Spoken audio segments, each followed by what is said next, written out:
Liftoff will start in T-minus 10 seconds. 10, 9, 8, 7, 6, 5, 4, 3, 2, 1. We have ignition. It's time! 17 seconds from Game 7 or from Championship number 6. Jordan, open. Chicago with the lead. Michael got a piece of it. It comes off. The Chicago Bulls have won their 6th NBA championship. Tying run at second, 2 out. Palmero over the head of Jenks. Uribe charges, throws, out! And the White Sox have won the World Series. To the far side around the 8-yard line to Hester. Under it and to the middle with the 15 to the 20. Breaks free of the 25 to the 30 to the outside. 40 midfield. 40, 30 in the coast. 20, 15. Hester 5. Oh! Touchdown!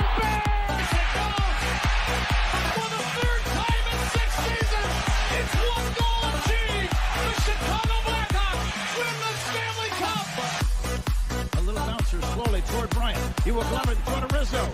It's in time. And the Chicago Cubs win the World Series.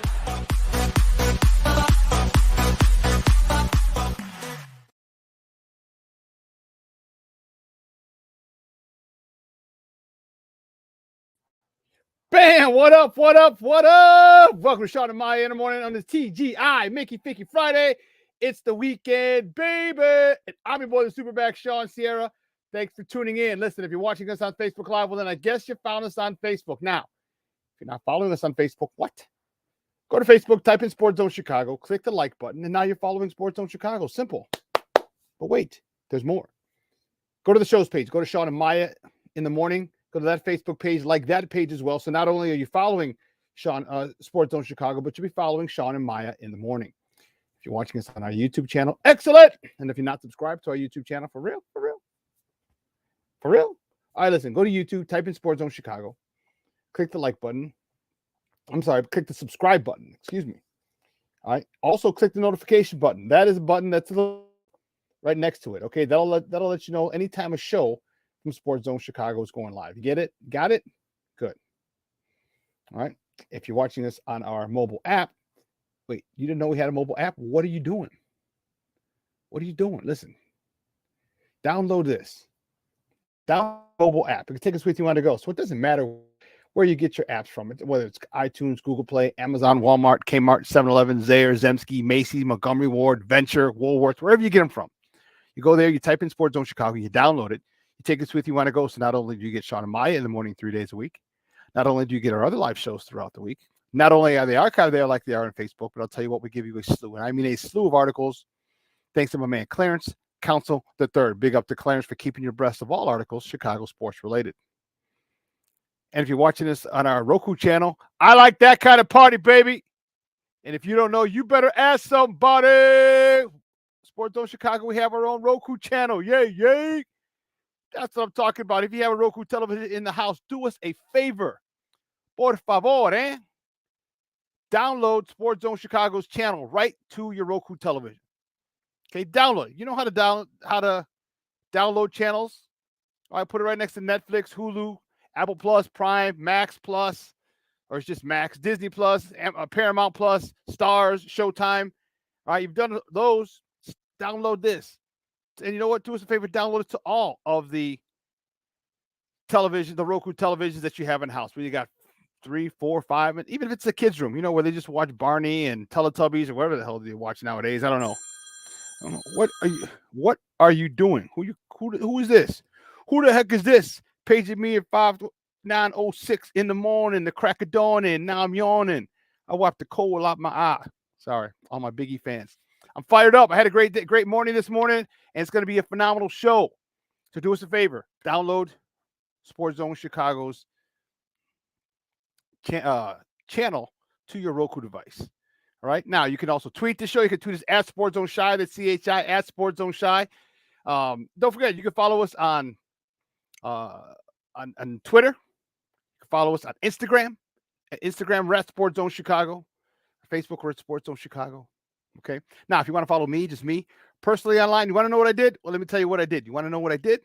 Well, here's what I did. I made it nice and easy for you folks. Nice and easy. One handle for Facebook, Twitter, Instagram, Snapchat, and TikTok. All one handle at the Shawn Sierra. If you want to follow my lovely co-host, Maya Akai, you can follow her on Facebook and Twitter at the Sports Chica. If you want to follow her on Instagram, because you're an IG and you do it just for the gram, we'll just follow her at Maya_Akai. It's MAYA_AKAI. Man, we have a phenomenal show, but I need you to get interactive with us today. Listen. So whatever platform you're watching us on, whether it's Facebook, whether it's YouTube, whether it's our mobile app, do us a favor. Leave a question or comment on that platform. It'll come up here in the thread. We'll talk about it. We'll put it up on the screen. We'll incorporate it into the show. And you know what? That's what makes this the best morning Chicago sports talk show around is you. All right, so bring them all, baby. Bring it all, baby. Your questions, comments, smart-ass remarks. Ain't nobody scared over here.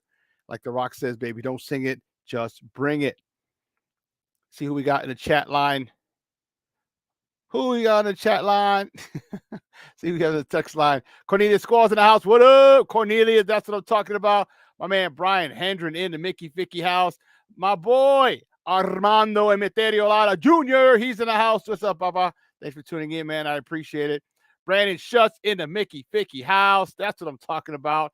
Woo, Charlie Patty Lara in this joker. That's what I'm talking about, baby. Yeah. Levette Lee, she's in the Mickey Vicky house. Good morning, Ma. Thanks for tuning in. I appreciate it, man. Listen, we got it jumping already. But listen, I don't know a lot about a lot, but I do know this. More of the usual suspects are going to check in as the show goes on. That I can guarantee you. We have a phenomenal show, man. At 10 o'clock, we have our man, Bears beat writer for the Bigs. All right. Herb Howard's going to join us talking Bears football as we preview the Bear game in Detroit this Sunday. And then at 10:30, we're going to go behind enemy lines. My man, Dennis 50 former host of 97.1 in Detroit. We're going to talk to him. Who do the Bears, how are they feeling? The Lions. How is the city of Detroit feeling about this game? All right. Talk to him about David Montgomery. So we got a lot to talk about, baby. We have a strong show, and I am fired the freak up. And what I'm really fired up about, all right, we're gonna is a buddy. Okay. We're gonna add, we're gonna change up a little bit. Just a little bit. I'm gonna have a little company.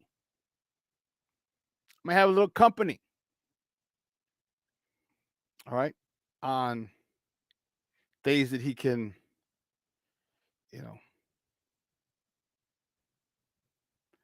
on days he's able, we want to have someone to talk to. We're gonna add a little something to our top of the morning segment. Okay. Should be fun. I think you'll like it. Should be fun. I am. I'm telling you, ever since I went back and got the honey from Costco. That's where I get my honey from. Costco. Man, it is. This tea is amazing. Amazing. I'm telling you, got to put the way I make it. It's green tea, but I also throw in some moringa in there and some soursop. You're like, what the hell is that? Trust me. Look up moringa and look up soursop.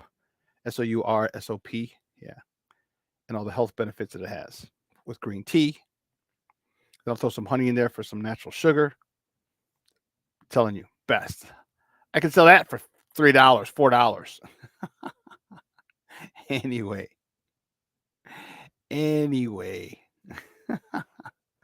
Where was I? Oh.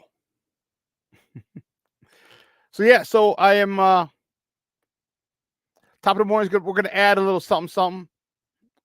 I burned my finger a little bit this morning. Damn, that hurts. You're not gonna believe this. I'm making my tea, and I had left the spatula because I was making hamburgers 2 days ago. Last night, yes, no, 2 days ago. I was making hamburgers, and I had left the spatula over on the in the middle of the stove on the stove top. You know, it's on a wooden little wooden plank that I had there. But I put the water on to warm my tea, and apparently I bumped the thing, and the handle, the rubber handle, was over by the flame. And then, so I'm boiling the water, and I'm getting stuff ready for the show, and all of a sudden the smoke alarm goes off. I'm like, what the fuck? And I'm freaking out because I got her over there, and I'm like, what's smoking? I come out and it smells funny. I'm like, what the hell is this? And I go and I look, and there wasn't really a lot of smoke coming from the kitchen. I was like, wait a minute, it smells pretty pungent. I had pushed the handle of the spatula by the flame, and that was burnt. It was melting the handle. And I was like, oh, so I grabbed it, like, oh shit, that's hot. Oh, that's hot. And but yeah, it was. So I'm hurting right now. I'm hurting a little bit. I'm hurting. But yeah. Anyway, I was telling you. So we're gonna have something a little different. I'm excited. We're gonna introduce a guy's a buddy's gonna come on, and we're going to yeah. Why is this not here?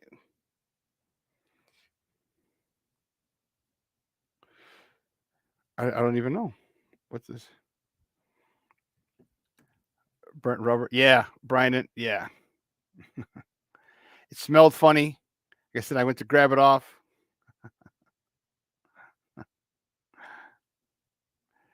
Yes, St. Rita Genius. It happens. It happens. When you're multitasking, it happens. What are you going to do? What are you going to do? Anyway. Yeah, I don't even know. Anyway, we're going to... No, I didn't, Brandon. I didn't put ice on it. I was running around. I had a couple things to do. I was like, shit, I got to get this done. I got to get that done. So no, I did not put some ice on it or anything else, unfortunately. So I'll be okay though. I'll be all right.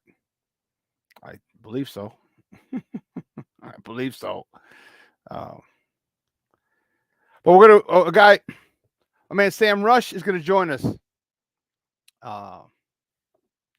If you're a fan of Nomad, you see him. He's on Nomad show, Nomad at Night, and I just wanted a new voice. Wanted to change it up a little bit, and kind of have the ability to like verbal ping pong. All right, go back and forth with someone. It's I don't know what's going on. Did I send a wrong link? No. Okay. So we're gonna bring him in. I'm excited. It's gonna be fun. Get another voice. I know you're probably tired. I know you're tired of seeing my ugly mug all the damn time. Probably tired of my damn voice, because I'll tell you what, I hate the sound of my voice. When I go back and listen to the shows, okay? When I go back and listen to the shows, the sound of my voice is like nails on a chalkboard. Like nails on a freaking chalkboard.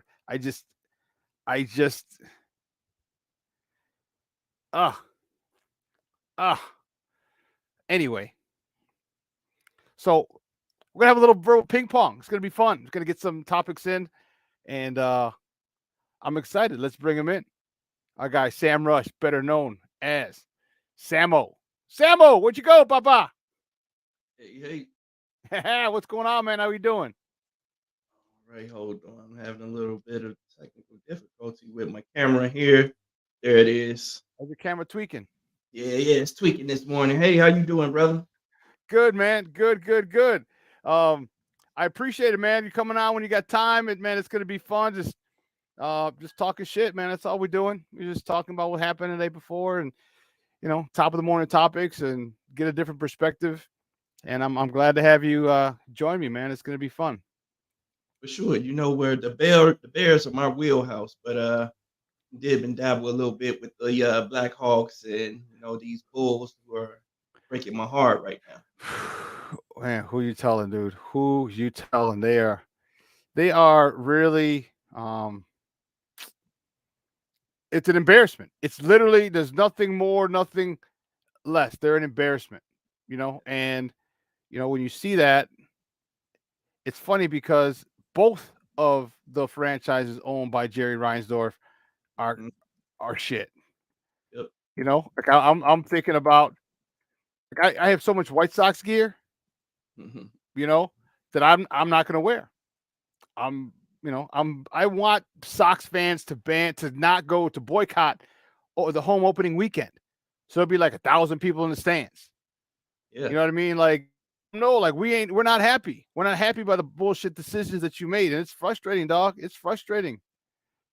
So, but Especially anyway, see what's happening on the other side of town right now. man, don't Samuel, don't. We got too many scrub fans in here in the chat already, and they're gonna start talking mad shit, and I didn't want to hear it. I didn't want to hear their mouths on this TGI Mickey Ficky Friday, man, Hey, because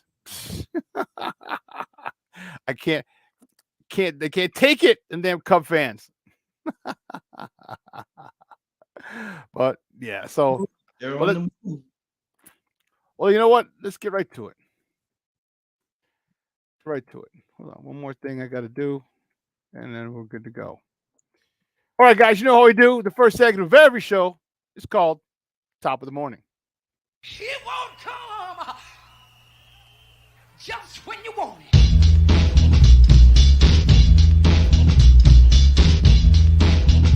Top of the morning to you. Top of the morning to you.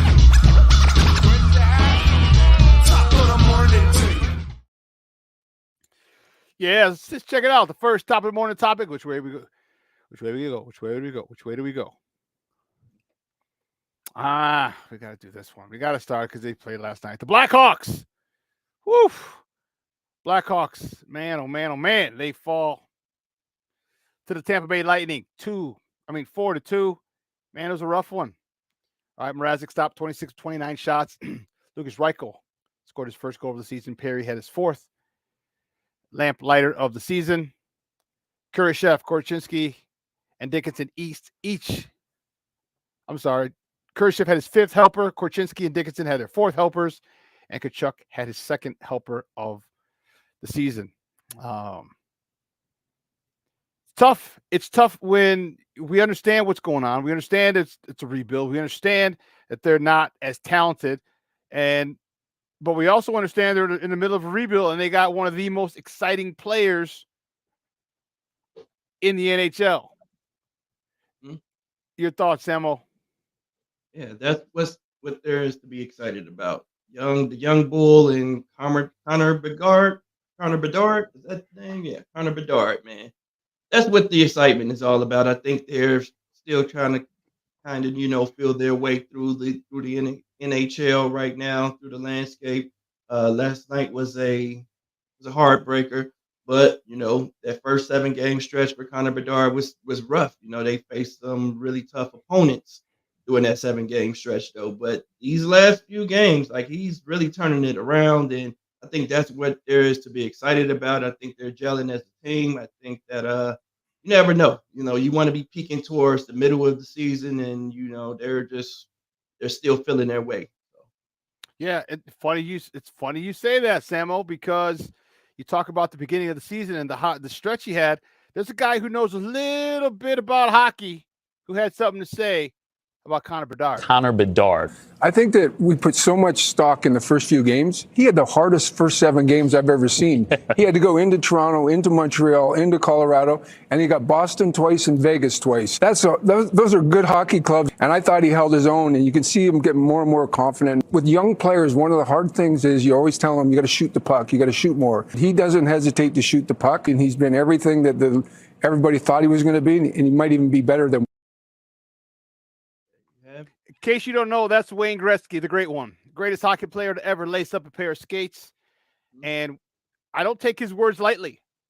All right, he doesn't throw around compliments like that. All right? He didn't talk about that like Connor McDavid. He didn't talk about Austin Matthews. You know, he talked about them being really good and great. But the words from Wayne Gretzky, they mean a lot. They carry a lot of weight. And when this guy says he might be better than we thought, man, Those are big words. time words. Heck yes. Heck yeah. Well, keep it moving. The next top of the morning topic, the Bulls. The Bulls host the Orlando Magic in the midseason tournament at the United Center. And, you know, we just played them the other day. We lost to them. Zach tried to come back with a big with some big heroics in the fourth quarter, tie the game with a big tree at the but unfortunately they couldn't hang on. So now they're going to the back end, means they got the red court. I wonder if they're going to have their city edition uniforms, which I personally like. Your thoughts on the game tonight in the in-season tournament against the Magic? Hey, whatever it takes. If you guys need to wear those city editions, do what you need to do, because what we've been seeing on the court has just been inconsistent basketball, man. I'm hoping that tonight they can pull out a win, man. But I think the makeup of our team is just, I don't know what we're doing right now. We re-signed Vucevic. Now we're a three-point shooting team, which we didn't go and re-sign any new shooters. I do think we have really good players on our team, though, man. Like you said, Zach LaVine, I think he is a really good player. He can be streaky sometimes. He's a slow starter, but he's starting to pick it up.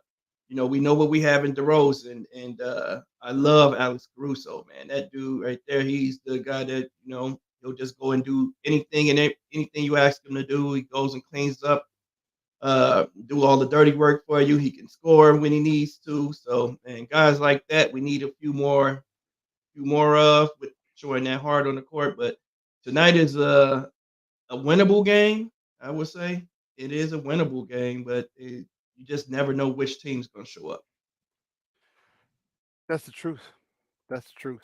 And unfortunately, now the trade rumors have gotten stronger about Zach LaVine being dealt.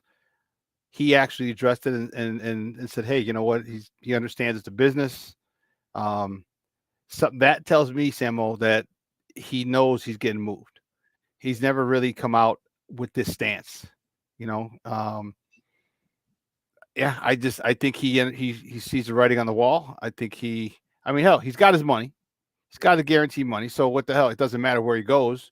So I think he's more resigned to be like, all right, it's part of the business. If I go to LA, which is where he's rumored to be going, well, all right. Well, you know him. I think he'll be cool. He's an LA guy, you know, or he's a West Coast guy, an LA guy. That's DeMar. But he's Seattle, Portland. That where he's from. So it'd be family and friends will be closer. All right. What is UCLA? So he's been in the area. So it'll be good. I'll be happy for him. But this organization here is literally just, I don't even know, dude. I don't even know what the hell the problem is with this organization, because, you know, again, here is a Reinsdorf team or a franchise, and they're both literally mirroring each other and how inept and incompetent they are. Yeah, it just seems like the Bulls are behind the times, man. This is a three-point shooting league now, and we don't have shooters. We don't have many shooters at many positions. We have Zach LaVine, who could be streaky at times. DeMar, we know, is our get a bucket guy, you know, which we do need. I really like the way DeMar plays, but I think it is time for Zach to move on, man, and for the Bulls to kind of figure something else out. I think the Lonzo Ball knee issue kind of held us back ever since that happened. It just seems like it's just been downhill ever since. And now it's time to get some fresh new faces in here, man, and just kind of restructure and rebuild. I think that Billy Donovan does better when he doesn't have a great superstar on the court that he has to get the ball to. It seems like his teams play a lot better. Yeah, it's time. It's. I think it's time for all parties. Because I didn't like the fact that they ran it back. I don't I didn't even. like the fact that they ran it back. Like you didn't get a guy that moves the needle for me. I know you got Torrey Craig and I know you got Javon Carter, but those guys don't move the needle for me. Those are All right, you role. didn't get a Damian Lillard. You get a Damian Lillard that moves the goddamn needle. Okay, that moves the damn needle, not these guys. And there's no disrespect to them. No. All right, but they're limited in what it is that they can do. Mhm. So, yeah, I'm not. I think we missed out on the opportunities to go after a guy like Damian Lillard. Uh, Yes. that's those are the opportunities that are missed that make you really question what this franchise is doing, man, and what the leaders at the helm, where Arturovich and what those guys are thinking, man. Because I don't see it. I know we re-signed Vucevic. I didn't think that was a good move. I think he's on a decline. I understand needing a big guy and a big guy that can stretch the floor a little bit. But I don't know if Vooch was the guy that we should have committed to for a long period of time, especially knowing that we just don't. We were in need of a lot. We didn't have a point guard. We still don't have a great point guard, man. And I think that's what this team is lacking. Ever since Lonzo Ball went down, it just seems like everything went downhill. When Lonzo Ball was playing, he was a good player on the defensive end and he was a great player on the offensive end as far as getting everyone involved in the offense and creating a little bit for himself too. I think that's what this team is missing. And they never replaced that. Well, hell, we had the best record in the East. We had Yeah, the best record in the East. We were top seed in the East until he went down. And I'm not saying that to say that if the Bulls would have gone on to win the NBA championship, I don't think they would have. I'm just saying that they played a lot better. They played much better defense. I mean, he is the definition of a floor general. He had these guys working. He had them everything running very smoothly, very efficiently. And you're going to miss that. We have missed it because we haven't addressed that point guard spot. We haven't, and you've seen it. We've sucked ever since he went down. That's what it was, and it's literally just because Lonzo Ball went down. So that's we got to move on because I'm gonna blow a gasket, and it's Friday. I ain't trying to get too crazy. I hear you. The Bears, yay! The Bears, they travel to Motown, baby, Motown. That's what I'm talking about, baby. To face the Detroit Lions. All right. That game is Sunday, kickoff at high noon here in the Chicagoland area, in the Central Time Zone. That game's on Fox 32. You can watch it, or you can listen to it on the radio station, their flagship AM 1000. And great news.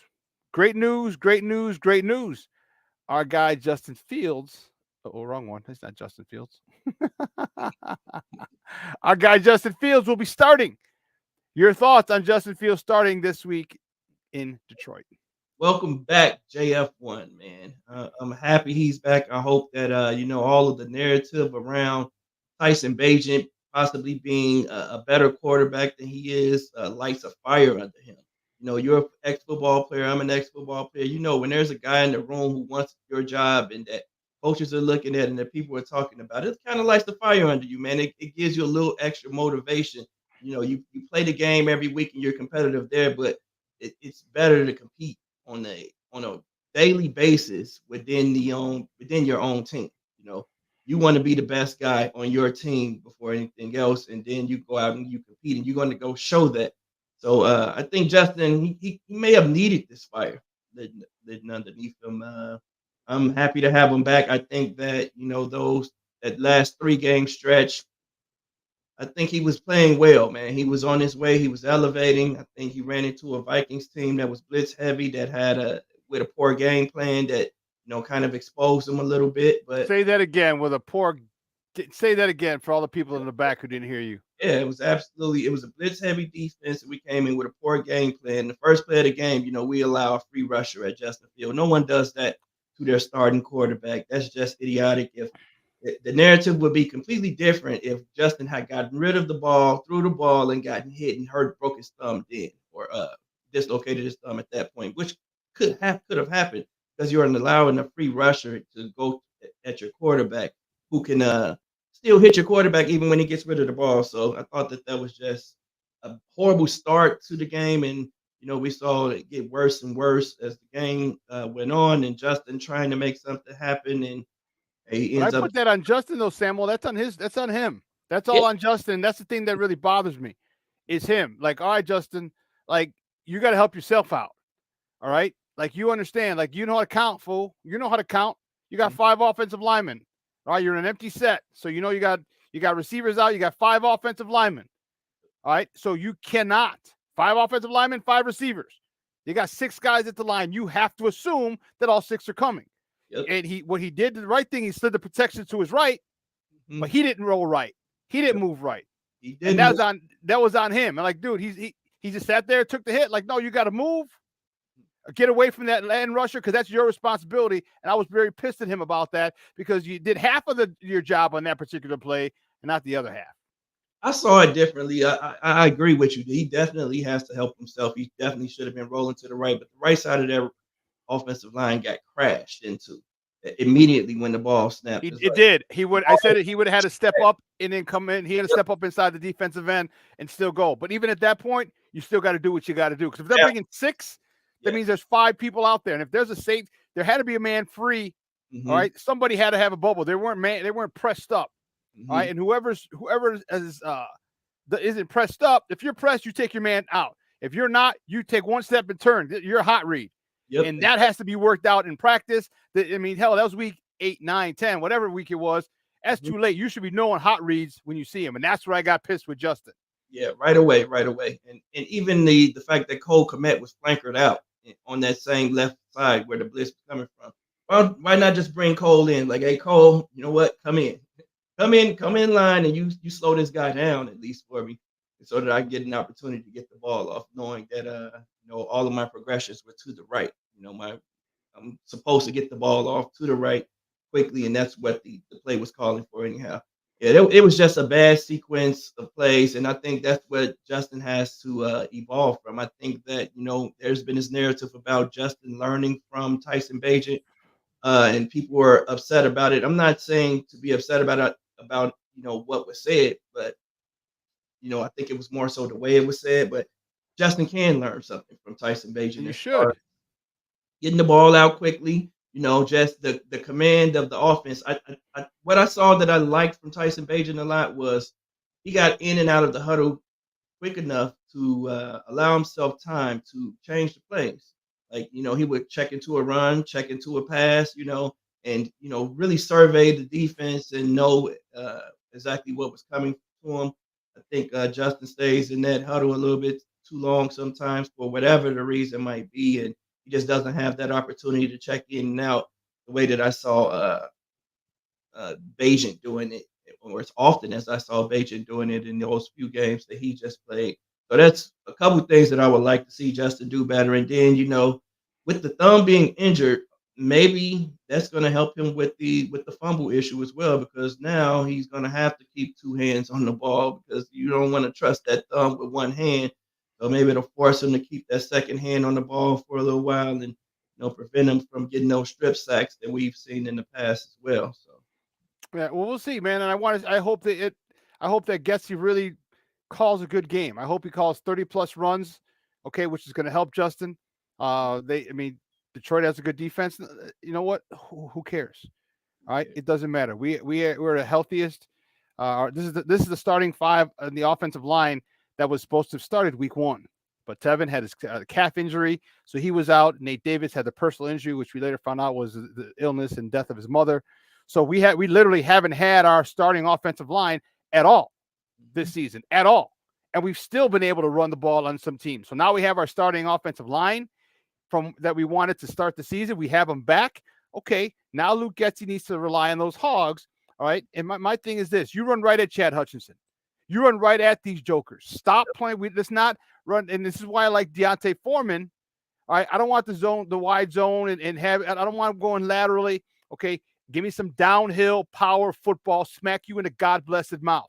All right, if you run at Chad Hutchinson and Kari Blasingame back, okay, get a wide tight end, put him in motion, kick out him, or have Kari Blasingame kick him out. This is what I'm talking about. I need them to know they're in a fight. I need them to know that the Bears are coming to run the ball down their God bless the throat, set the tone. This is what this team doesn't do. They don't set the tone. If they come out and by some miracle, Luke Getsy says, oh, we're going to be some badass mother hubbers today and we're going to run the ball, I will be shocked. Pleasantly shocked, but shocked. But that's the way you handle this Detroit team. Because guess what? They're going to come ready to fight. And you know what? How do you beat a bully? You punch him in the mouth. And we got to do that. Sad to say, but you're right. We don't know what we're going to get from Luke Getsy from week to week, man. And I agree with you. That's the way to go, man. We want to be a physical football team against these Detroit Lions. Punch them in the mouth. Play downhill football. I think that's when our offensive line is at its best. That's what we've seen. And they also pass protect off of that a little bit better. When you get guys just dropping back 60 times a game, 40, 50, 60 times a game, man, back to back to back to back, then, they get worn out that way. So a lot of those guys to come off the ball, knock some guys down, get their juices going a little bit, and then hit them with the play action, man, and all of that good stuff off of the run, man. But the run has to be there, and it should be that power run that we've been seeing for the past few weeks. I know that we're getting Khalil Herbert back. I think I saw that Darrington Evans was waived, so guessing Khalil Herbert will be back. Let's not get cute, Getsy. Let's not get cute. Let's stick to what's been working and keep it going, man. Yeah, I agree. And that, if he does that, if he keeps the same game plan that he kept with Tyson Bagent, where you run the ball 30 plus times, this Bear will win handily. We will win handily because I said it, numerous times. There's a difference. And you play football, you may have heard the old phrase, you have to earn the right to rush the passer. All right. So if you can't stop the run, your takeoff from a defensive lineman standpoint is completely different than if you've had that run game stopped and you're just going after the quarterback. It is completely different. It's more of a two-gap style where you have to see where that running back is and go. So when there's play action, you got to see where that. Oh, was he going? Does he have the ball? All that is time. All that is time. All right. All that is time that gives the quarterback Justin Fields time to get back, time to set up, and time to survey the field without pressure. This is why that run game needs to be huge. Coach T's in the house. He's like, I need to learn God bless it and Mother Hubbers. And Mickey Ficky. Hey, that's a shout out to all my Bernie Mac fans. A Mickey Ficky Friday, baby. Dude, I'm old school. I'm gonna get off my lawn, so I'm gonna throw some references, and if you don't get them, it means I can't rock with you that hard. If you get them, then you know I can rock with you. If you knew that was Bernie Mac, I got love for you, baby. I got love for you, baby. Let's check this out. Okay, Scrub fans. Rumors are the Cubs are preparing a lucrative offer for this guy right here, who just yesterday was named the unanimous AL MVP and Shohei Ohtani. Man, you go all in on this joker. Whew. It shows you are you are the real deal. I mean, they're literally talking at 500 mil. That's the starting point. Starting point. This guy is when healthy, this guy is a Cy Young award-winning pitcher. Mm-hmm. And he's obviously a back-to-back unanimous AL MVP. So you got a Cy Young pitcher and an MVP. This dude is going to break the bank. Your thoughts on the Cubs going after this joker? Man, if you're going to spend the money, then you go out and get the best, right? And he is the absolute best. I think Ohtani, he will fit this city. We have a very diverse city, and the Chicago Cubs fandom will love this dude, man. I think that I think they must do it. I think they went out and they got the coach. Now you go get the player, and then to show the league that you're serious about winning, actually, because it's cool to get a guy that can hit, but we all know that pitching is what wins championships. So yeah, and you paid, you got Craig Counsell, you're paying him $8+ million, $8 million a year. All right, you ain't trying to rebuild. You don't pay a manager $8 million if you're rebuilding. You're not. They're going at it. I've had a couple Cubs guys on here, and some you're expected to make the playoffs next year. But in 2025, you're expected to win the division and get at least to the NL championship, NLCS. At least. If you can get back to there, I think it's good. Then you can see where you have holes that need to be filled. You get this guy if you can get him and sign him and get to the NLCS in 2024 or 25. Okay, then you know exactly what you're going to need. So listen, That's the beauty about baseball too is that that we don't see in football is that you see a lot of mid-season movement in baseball where teams see what they need and they go and get it. So like you said, you need a closer. You found out I need another closer. I need another guy coming off the bench pitching. Then I can go and get that guy. So that's the beauty of baseball. And like you said, but you have to have those cornerstones, and Otani is definitely one of those guys. So I'm all in with him. Go out, break the bank for him, man. yeah, check this out. The next topic I want to topic is this Jason Benetti. We've seen that, and there are rumors. Jason Benetti. If you guys don't know, Jason Benetti was the White Sox play-by-play announcer. He became very. He did a lot of national things as well. Okay, he did college basketball, did college football, and his star was rising. Okay, his star was rising, and there was issues with that, and apparently the White Sox didn't want him. They wanted, like, if you're our guy, you're our guy. I was a little annoyed with that. All right, Jason Benetti, like, I'm not a big fan of his, okay, but a lot of people are. And a lot of people tune in the White Sox game just because of the banter him and Steve Stone had. And to let him go, okay, because he's not there all the time. Well, first of all, you knew what you were getting into. You knew the fact that he was doing college football. You knew he was doing college basketball. You knew this. And for you to say, at least, or have an issue and say, well, yeah, now you kind of got to, if you're our guy, you're our guy. He came in, he wasn't your 100% all with you. Why did it start at that particular point? And then rumor has it's coming out that he had issues with Brooks Boyer. Okay, and there's some situations.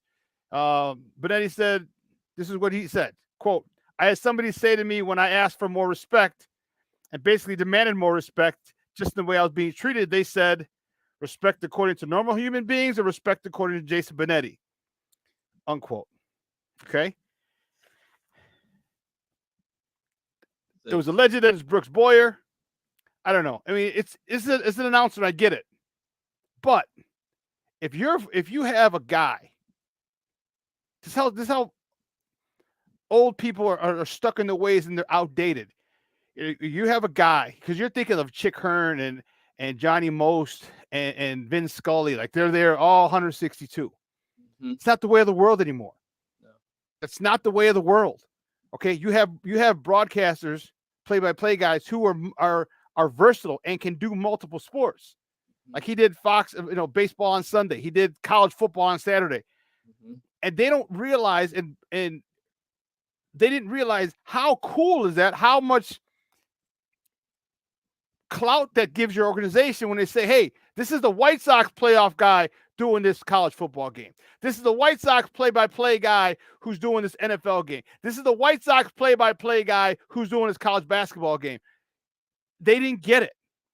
They didn't get it because now the White Sox are being talked about in all other sports. And people say, well, let me check him out when he does a White Sox game. And they didn't get that. I only want you to do White Sox games and that's it. That's like old man worse. Like you can't watch. I'm not putting home games on TV because you're not going to come to the stadium and watch. No, that's the exact opposite. If you see it on TV, you're like, shit, I want to be there. I want to feel that excitement. Older people are stuck in their ways. Yep. And he's got to listen to his sons. He's got to listen to his younger, the more contemporary people that he trusts in this. And he didn't. And I don't know. Jason, like I said, I wasn't a big fan of Jason Benetti. Okay, but I know a lot of people were.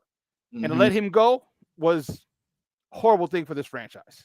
And that's all that matters is that a lot of people were, and yep. This is a guy, like you said, who's making your organization look good, man, actually, by, being on these other broadcasts and, him being associated with your organization who frankly hasn't done anything, and you're just showing that you're some old farts who don't know, who can't roll with the times, man, because no one does just one thing anymore. Allow that man to go out and diversify himself and to be build his own brand while also building that Sox brand. Uh, Bingo. yeah, it just sucks that they don't see it that way.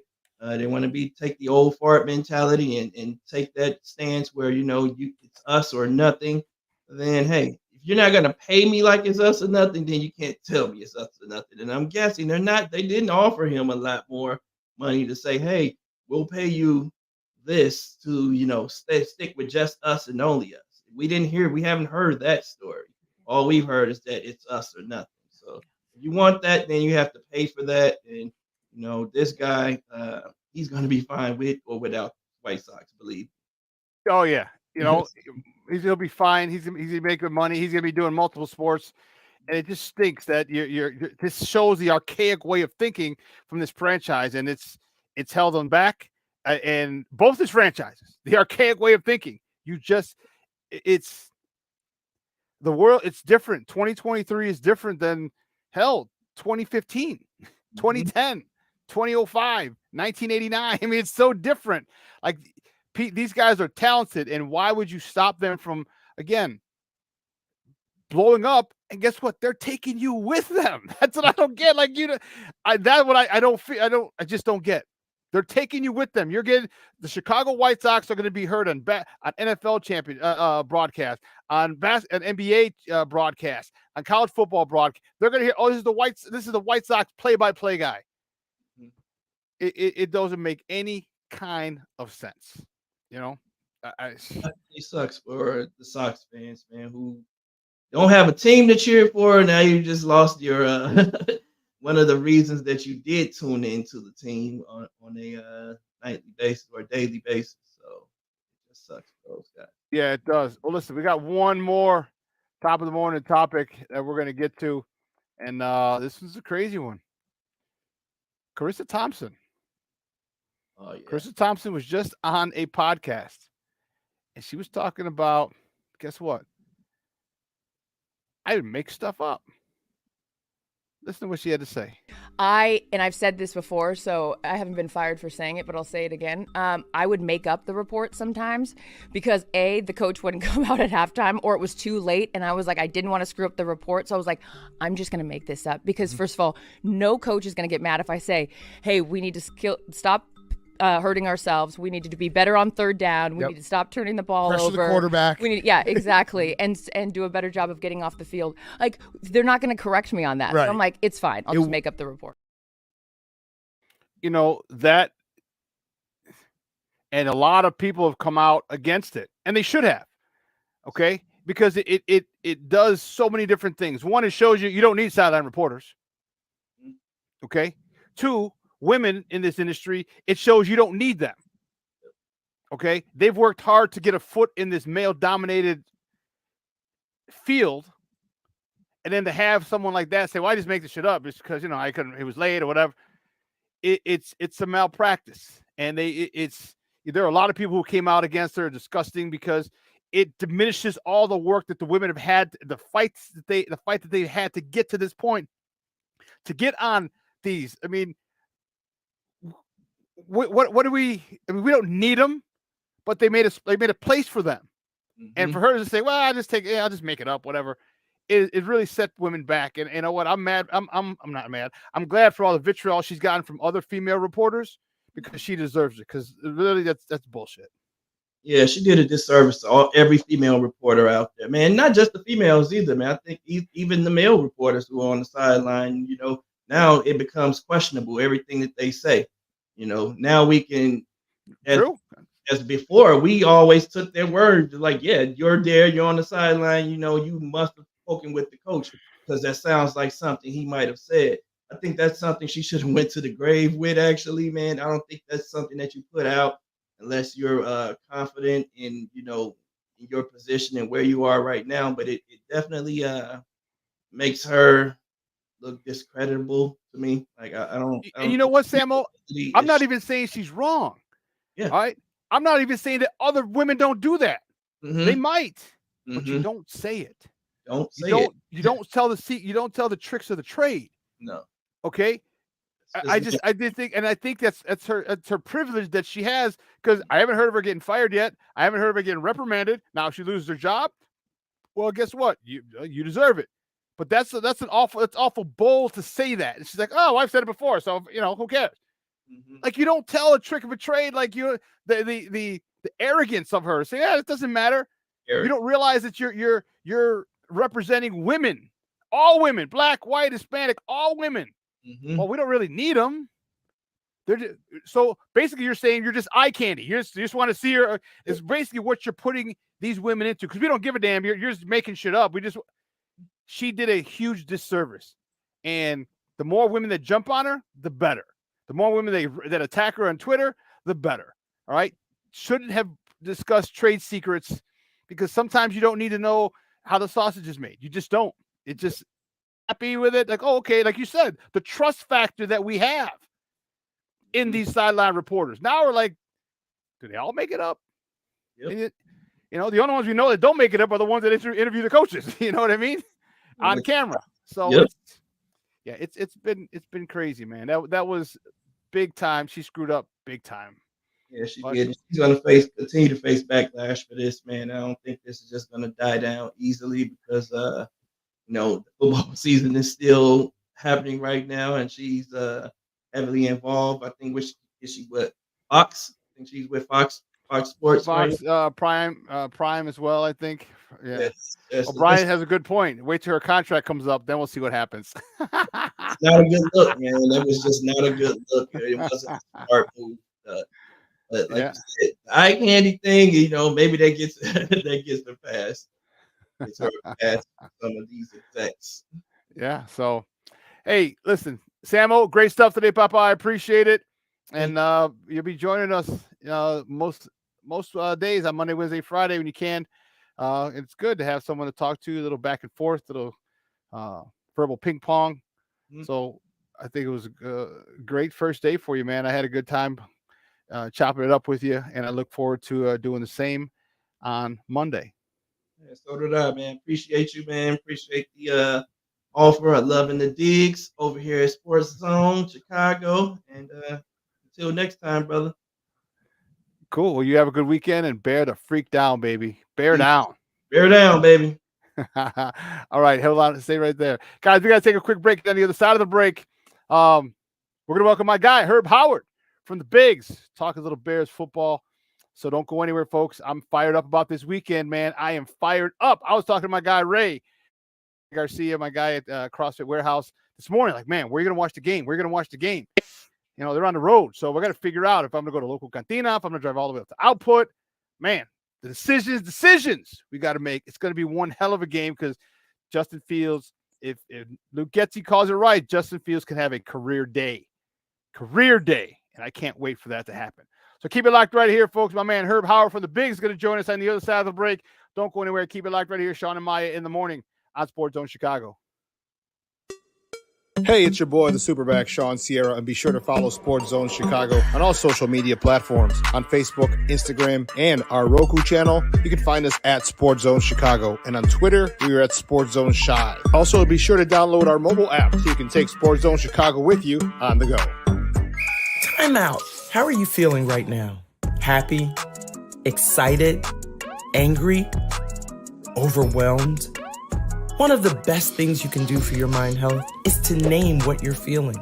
It can sharpen your awareness and help you talk about your feelings with someone you trust. Here are 3 questions to ask yourself. Where are your thoughts right now? In the past, the present, the future?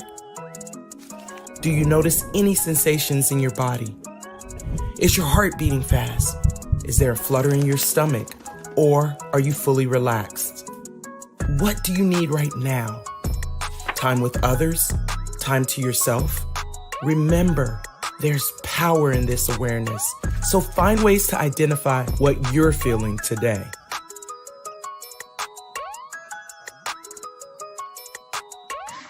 Hi, guys. Hey. Hi, Megan. Hey, Jessica. Megan, you're a tramp. Brian Fitch told me you guys made out. Everybody knows. He said your breath smells like garbage. And he almost puked. He says you're the most desperate girl he knows, besides your mom. How many boyfriends does she have anyway? Lots? Your makeup makes you look like a clown. That zit is huge, zit face. Ugly.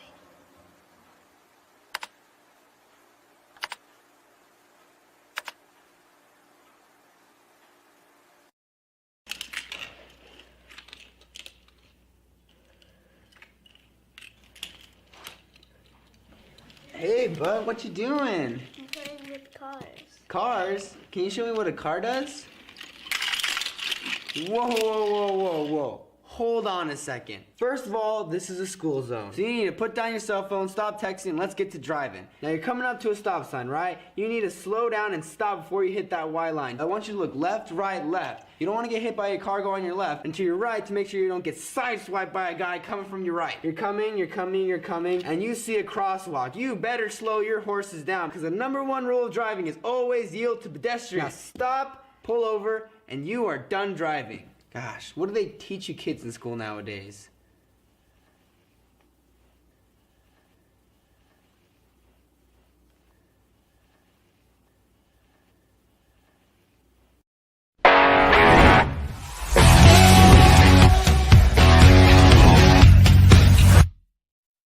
He's looked like a guy that understands the scheme and is in command of what they're doing.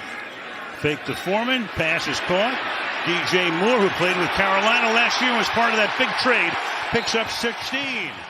Now Miles Sanders is the running back, the ex-Eagle. Adam Thielen, by far their leading receiver, came over, of course, after 9 seasons with the Minnesota. Foreman is the running back. Deontay Foreman looking good over the past couple of weeks. He'll take that ball out to the 10-yard line. He's in his 5th year. To the outside. That's caught. Can he get the first down? Yes, he can. Darnell Mooney. Welcome back to Shawn and Maya in the morning on Sports Zone Chicago. Those clips courtesy of Prime. Our Bears. Bears with a big win this past Thursday. I'm looking forward. And we just got off with Samo. That was fun. It was good talking to Samo. I've talked with him plenty of times over on Nomad Show, and the decision to bring him over and have him come on the top of the morning segment was great. I like it. I like how it went. I like the vibe and just a different view or different voice to be heard. I thought that was pretty cool. My man has checked in the house. Bellissimo. What's up, Papa? Top of the morning to you. You say that in England? I know that's an Irish thing. Anyway, good morning. Mr. Shorty's in the Mickey Ficky house. What's up, Shorty? I like it. I like it a lot. Yeah, you got I'm excited, man. I'm excited. Be nice from the left coast, Brandon Livingston. You know. Yeah. The irony of her talking, sports are a male-dominated area, okay? And for her to show the shortcomings, like I said, tell the secrets of the trade, the tricks of the trade, she didn't have to do that. She really didn't, okay? And for her sake, I hope, we're going to see. Was that Mr. Shorty? Is that what you said? Who said that? We're going to see when her contract comes up. Yeah, we're going to see.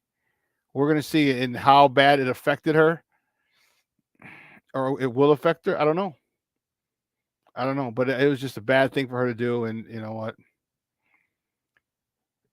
Sometimes you just run your mouth a little too much, and you don't. And she did. That's all. Basically, that's all it was. A little too much. So, hey, we're gonna find out. We're gonna find out when. I wonder when her contract is up. Brian said it. Wait till their contract comes up. Let's see what happens. Yeah, I want to see. I definitely want to see. Yeah, it's going to be.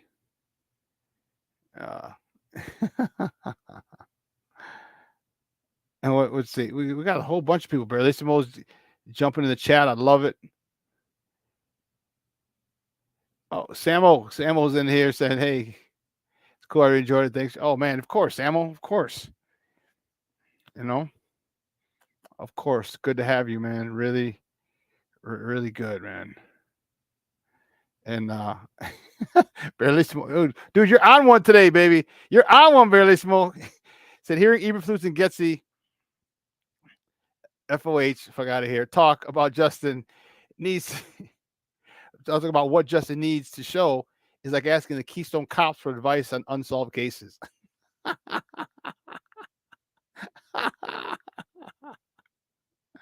Oh, I love it. I love it.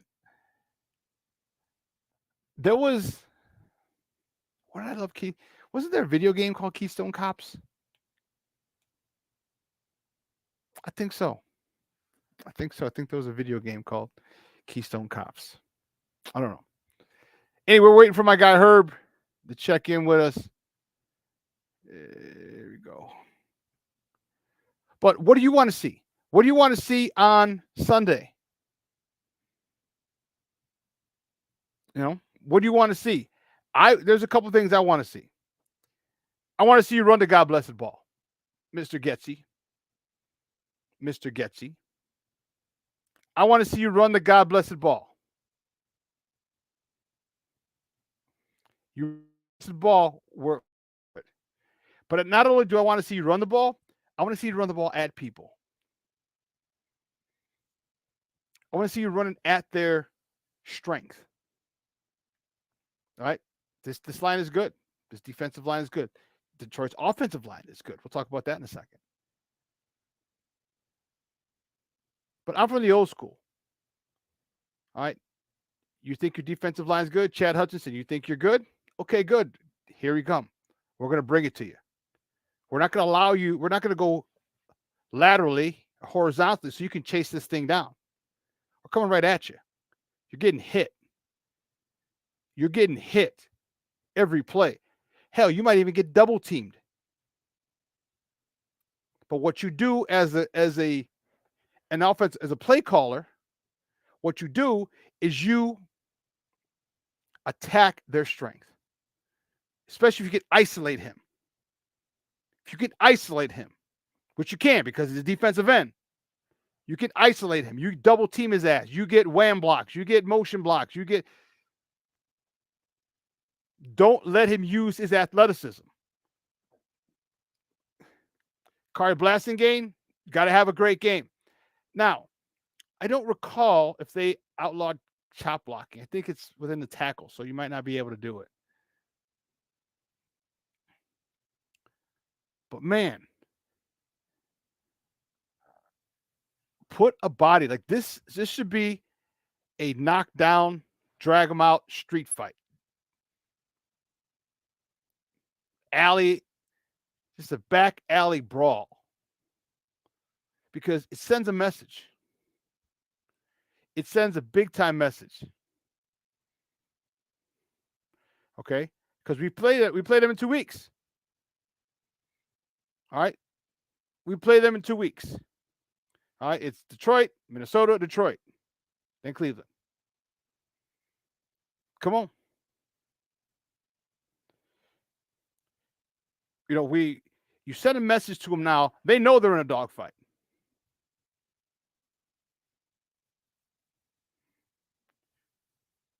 They know they're not, because I don't know if they're taking this for granted. I know Dan Campbell's going to do his best job as a head coach to not have them overlook us. Because remember, they beat us 41-10 the last time we played. They whooped our ass. It was wasn't one of the last games of the season last year at Ford Field.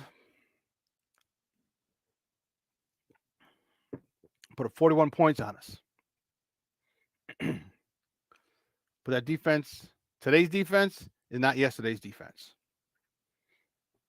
The 31st ranked team against the run is now the second ranked team against the run. Things are different. But Detroit has a good offensive line. All right, they built their team through their offensive and defensive lines, and that's the way to do it. So Montez Sweat, you're gonna have your hands full, young man. Yannick Ngakoue, you're gonna have your hands full. Okay, those are the two tackles. Two guys are gonna be dealing with the tackles mostly. But other guys who get in there, okay, Walker. Okay. Billings, all right, you gotta hold tight. We gotta collapse the pocket. It's gonna be tough because they got some good linemen. All right. Then our secondary is gonna be strong. Secondary has to be strong. You got Amon-Ra St. Brown. This dude's tough. All right. We definitely got the worst of the St. Browns. And you know what they're going to do? You know they're going to feed the hell out of David Montgomery. We saw the thing on social media where how he said he was excited to play the Bears. You know, maybe the Bears are excited to play you too. Maybe the Bears are excited to play you too. Okay? It works both ways here. All right? Don't, and this is the one thing that I want, and I hope Eberflus. I was on a podcast yesterday with Coach T. And he said it. He said this, and it was very, very apropos. You know, with Coach Eberflus, Coach Eberflus and Coach Campbell are two different things. Coach Campbell is a football guy, and I'm not saying Coach Eberflus is not. Because Coach Eberflus is. However, their styles are different. Dan Campbell's style is old school, in your face, to the point. Okay. No ambiguity. While Eberflus, and Coach T said it yesterday best, is kind of like a hipster. Kind of like a hipster. And I'm like, that's about right. So the message has to come across. They've got to get it to the point where they're fired up, where they're ready to run through a brick wall for this guy. And I hope Eberflus can motivate these guys to play that way. All right. And the players shouldn't need motivation. You got your asses handed to you last time. Now, I get it. There's a lot of people on this team who weren't on the team the last time they played. So they're not going to have that same vitriol, hatred, anger toward the Lions. It's more business. We can't have it business. No. We can't have it business. This has to be personal. You need to let the Detroit Lions know, I know you're atop the NFC North, but guess what? We're coming here to whoop your ass. We're coming here to physically dominate you. And I don't think that the Bears have that in them. They don't have it in the run scheme. Like, I hope he goes 21 personnel, 22 personnel. That'll let you know. That'll let you know we're serious. That'll let you know we're serious. If we go a good amount of 21, 22 personnel, because you can still, DJ Moore, the wide receiver, you can still have Cole Kmet or the backside end, tight end, flexed out, going to routes, whatever. There's ways. There's ways. And I don't think Luke Getsy has that in him.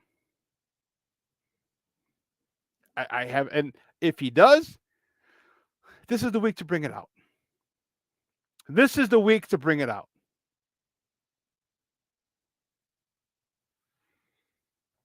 Because this sets the tone. This will set the tone for Minnesota next week. Because if the Bears come in or go in to Ford Field and knock off Detroit, not only is the NFC North talking, the NFC, the NFL is talking. The NFL is talking. The entire league is talking.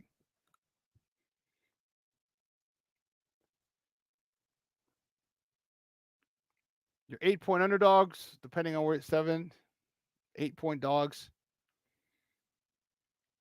That type of disrespect has to wear on you soon, at some particular point. It's got to wear on you. Someone has to put their foot in the ground and say, this is enough. Like, we don't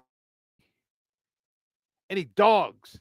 Like, there's no one on our defense that I could expect to make a bone-jarring hit, a game-changing hit. I can't think of one. Maybe Brisker. Maybe. But if he does, is he going to get hurt? We haven't beaten. Everything's against us. We haven't beaten a team that's 500 or better under Eberflus's reign. We haven't won 2 games in a row under Eberflus.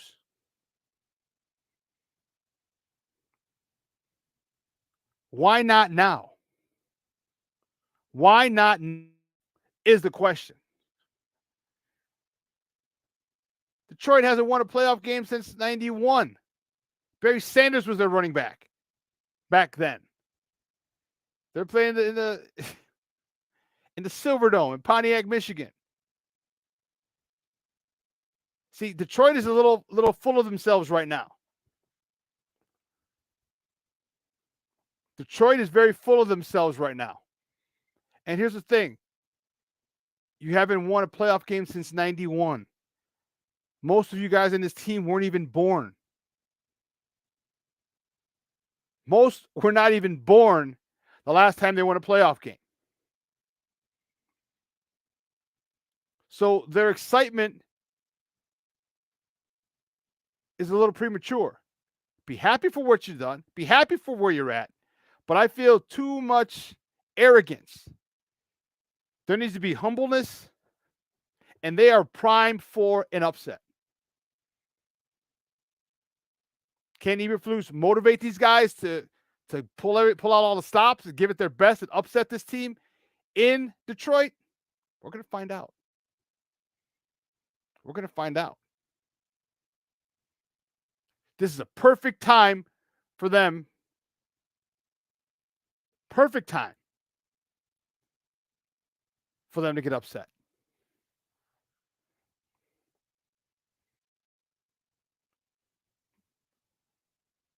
Can they do it? I don't know. Is Justin Fields back? I don't know. But we're going to ask my guy. He's a Bears beat writer for the Bigs.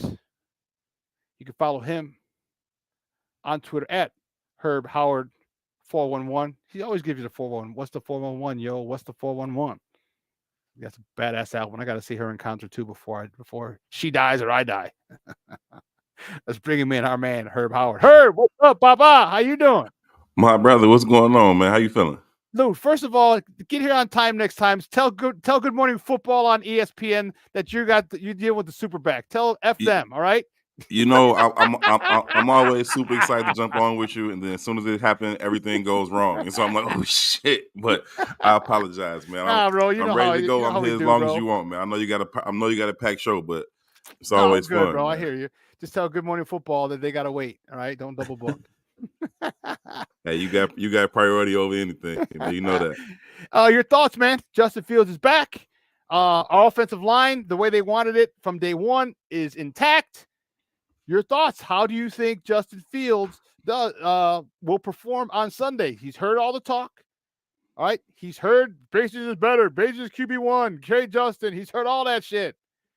Now it's time for him to show and prove. Your thought? How does Justin come out this week? I think he performs really well. I think he's ready for it. I think the time away probably served him well. Certainly that's not what anybody wanted, not what he wanted.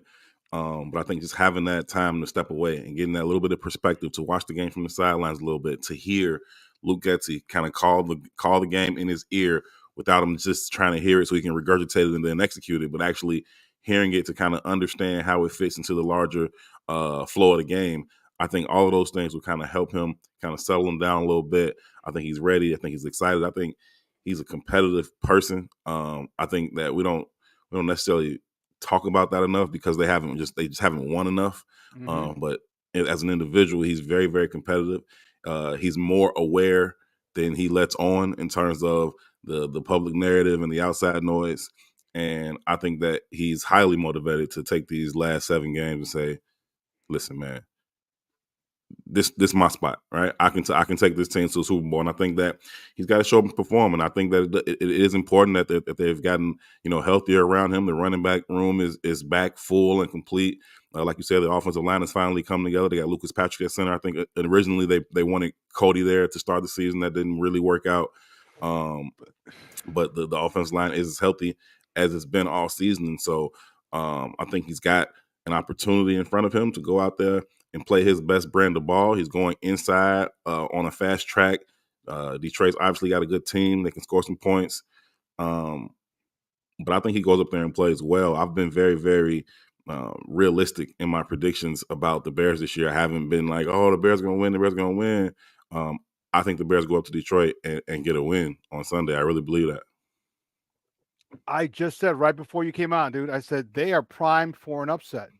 Like, I'm happy for Detroit in the fact that they're celebrating their success, and they had it. Sure. I think that they are. I feel that they're overconfident. I feel that they're personally, like, you ain't won a playoff game since, I don't think, maybe 2 or 3 people on that team were alive back in '91 with Barry Sanders. Yeah. So there's not a lot of you know what I mean. The fact that you're 7-2 or whatever it is you are, good. Be humble about it. Get back to work. I think there's a little too much talk, a little too much arrogance in Detroit. And I think they're primed for an upset. They whooped our ass 41-10 last year, the last game of the year, second last game of the season, last time we were at Ford Field. Yeah. Man, they whooped us. New Year's Day. And I feel that they're in that mode. They're like, oh, it's just the Bears. I think they're primed for an upset, and I have the Bears winning as well. But that's only if Getsy relies on that running game. And my thought was, look, don't let Hutchinson chase people down. Run the ball right at him. Run the ball right at that joker. He's not. I mean, he's a great defensive end.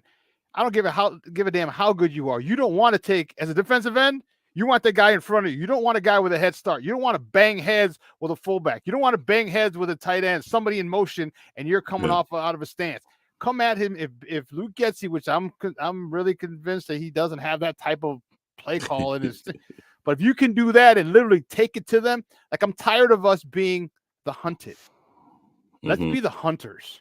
Let's go after somebody. Let's go big game hunting this weekend. Let's say you're the baddest mug on that team. All right, let's see what you got. Like we do whenever we play ball. We play basketball. We play football. That's what it who's is. The best dude on there? Who's the best? You? All right, I got next. You know what I mean? That's the attitude that I want. And I don't know if Luke Getsy can get these. One, if he has it in him, but two, if he can, not only if he has it in him, but if he can get those guys to feel that same way. Let's go big game hunting. Yeah, I think the interesting thing is, you talk about Justin, you talk about this, Flukes talked about consistency, right? They wanted to see consistency over the last 7 weeks. The ironic thing about that is I would like to see the same from Coach Getsy. I think Luke has to be just more consistent. I've seen him in moments be brilliant with his game planning and make the right calls and dial up the right play at the perfect time. I've seen him do that, just like I've seen Justin fit the ball in tight windows and make throws on time with anticipation and accuracy. It's about consistency. And I think when you talk about Coach Getsy, he's got to be consistent enough to stick with the best game plan, even when something kind of throws him off, right? Everybody has a game plan to get punched in the mouth. In my estimation, he doesn't respond well to being punched in the mouth because he tends to scrap whatever his plan was. And I know it's about adjustments, and you want to be able to make second half adjustments. They haven't been all that good at doing that either. but you don't want to allow somebody to completely knock you off course in terms of what you wanted to do and how you wanted to play this game. And if you want to get off the bus running the football, then you get off the bus running the football. And if your first drive ends up 3 and out, that doesn't mean come back and throw 3 straight passes on the next drive. You know what I mean? And so you got to have some stick-to-itiveness. You got to have some belief in the game plan that you put in. Trust what you're seeing on film. Trust your guys up front. I mean, you still got guys moving around all the time. I know this is close to the group that you really, really wanted, right? They're healthy now, and so but it's still going to take some time because they still haven't played much in these positions all together like that. So it may take a series or two for them to get comfortable in terms of how they pass off stunts, how they deal with different type of pressures and dogs and that type of stuff. And so it might take a minute, right? And then that crowd might get in. It might get loud in there early in that game. And how do you respond? How does Justin respond? How does Luke Getsy respond? How does that defense respond when maybe that first Bears drive doesn't go their way, and now Detroit gets the ball at 35, 40-yard line? Can you stand up and keep them out of the end zone so that stadium doesn't absolutely explode and now you're down 7-0 before the 12-minute mark? Those are the things that are going to matter in this game. I think they got a chance to go out there and win a game. I think they're going to play well, but I think they're going to be tested early in terms of their mental and emotional fortitude. And if they can deal with that, that first surge, they can get to that 8-minute mark and not be down 7 or 10 or 14. I think they'll have a real chance. That's a really good perspective. I think the fans are excited. The Dave Montgomery revenge game, he's on social media saying, I can't wait. I'm excited to play these guys. He's holding up the little C. Okay, we got you. Mm-hmm. All right. Talk to me about this defense. We're second in the NFL in the run defense. But Detroit has a really good offensive line. They built that team through the trenches, which is the correct way to build the team. And then you got a guy in Dave Montgomery that we saw here for 4 years who runs hard. He's picked up a lot of speed. Every year we saw him get faster and faster and faster. Yeah. He's Learn powerful. How to run. Yeah. And, talk to me about how you think this defense are going to hold up against that run game, because they are going to feed him. They are going to feed that Joker big time because it's a revenge. He wants to do well against us. But this last year's defense ain't this year's defense. That's for damn sure for our Bears. No, Demo's a really good back. We all know that. We know he runs hard. We know he rarely goes down on first contact. He's got great vision, good feet. You just talked about, the ever evolving speed. It is what it is, but so's the Bears defense. Their run defense is really, really good. You don't get, 10 weeks into the season, at the top or near the top of the league and run defense on accident, right? They can stop the run. It's just what it is. You talk about Billings up front and what he does to set the tone for that defense. All of that running up the middle shit, dead. He's not for it. He's not having none of that. You better get outside. Yeah. You should try to get on the edges, and then that's when you get to see the speed and athleticism of this linebacking core, right? That's why you see TJ Edwards with 1,000 tackles or whatever it is already, and so 112. Yeah, so you see that Jack Sanborn has the same ability to read and react. Not so much straight line speed, but that doesn't matter. People talk about 40 times and all that. If your linebacker ran 40 yards, it's already been a terrible play. So don't worry about that. His ability to read and react allows him to play faster than maybe his 40 time is if he's going to be out there again with Tremaine still dealing with his knee. But either way, that run defense is solid. Kyler Gordon, he likes to stick his nose in there. We know Jaquan Brisker likes to come down and stick his nose in there. You got physical corners that like to tackle as well. So I'm not super concerned about Demo getting off in the running game, and I don't think he'll get 100 yards on the ground. You do want to keep an eye on him out of the backfield. He's sneaky good out of the backfield sometimes, and you can get him isolated on Jack Sanborn or isolated on TJ Edwards out in space. And like I said earlier, he rarely goes down on that first guy. And so you want to be able to rally to the football so that you don't let him take, a screen or a swing pass and make a big play, kind of like we've seen Austin Eckler, do out there in LA. And so, yeah, that's more of a concern to me than them just lining up and blowing the Bears off the ball in the run game. That's not going to happen.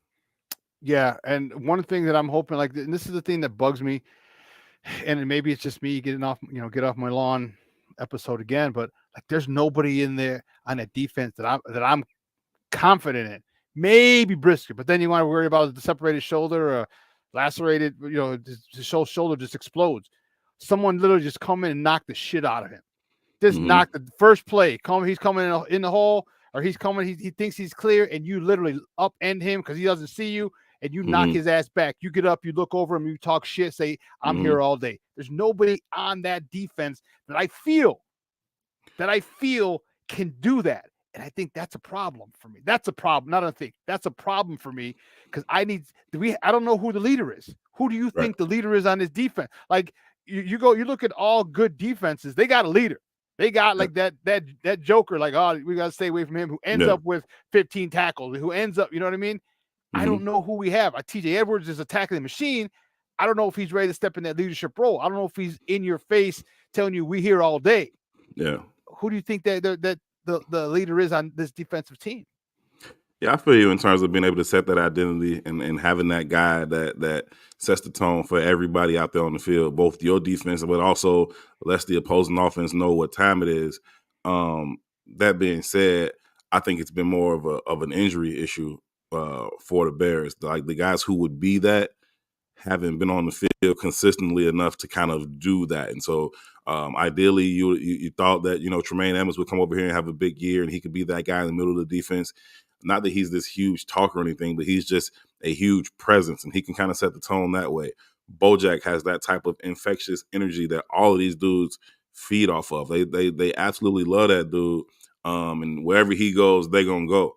And he hasn't been on the field consistently either. Same thing with Jaquan. He has that type of energy. Jaquan wants to let you know every time anything happens, right? He's excited. He's popping up. He's talking.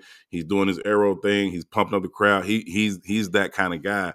But he's also missed the time with the concussions and things like that. And so, those guys just haven't really been on the field for them. So I feel you that part is missing. But I also don't believe it impacts David Montgomery that much. I don't think he cares. Like, I think they could light his ass up on the first play. He's going to get up and go back to the huddle and take the ball on the next play. Like he's not a guy I think you can intimidate that way. He's pretty even keel, throughout the game, and he's going to keep coming back. So I don't know that you think back to like those old Ravens Tennessee Titan games. And Ray Lewis talking about needing to set the tone on Eddie George and coming out and cracking them and like I don't know that Demo is a guy that's going to fold under that. Not to say that Eddie George did or was, but that's just that was the mentality of those games going into him, and I don't think that's going to really impact Demo anyway. I don't think he's going to fold, bro. I just think you let him know, and I think Demo's good, but I don't think he's been hit like that. And I don't think, and you know what? And especially in a revenge game, because when it's a revenge game, you're the aggressor. All right. When I'm trying to get revenge, I'm the aggressor. All right. Demo wants to be the aggressor. And when you set him in his tracks, I would be disappointed if he cowered and said, "Oh, damn," I would be disappointed. I want two gladiators. I like, you know what I'm saying? Like I want him to, oh shit, okay. I bet next time. And then next play, he runs over Jack Sanborn or gets a good shot on Edward. But then 2 or 3 plays later, he I needed to go back and forth. I need him to know that he fight. I need him to know that, oh snap, damn, these mugs are this defense ain't last year's defense. Yeah, and I think he'll know that. I think, but the only way for him to know that is to show up every play, right? Yeah. It ain't to hit him and tell him I'm gonna be here all day. Be your ass here all day. You know what I mean? I think that works on some people, and I think some people not so much. I just think for Demo, it's like okay, hit him this play, but you better damn well be ready to hit him next play too, because he's gonna keep coming back. And so if they want to contain him, it's gonna take 11 people, 4 quarters of focus and intensity and physicality. And I think the Bears defense has that. I'm not really concerned about that. I think Montez Sweat is really good against the run. And so when you try to get up the middle and Billings and those backers are stuffing that, I don't know that you're going to get on the edge and have your way either. I think that, you'll see Jaquan or Kyler, get involved, or that third backer come in there and get involved for the opposite defensive end.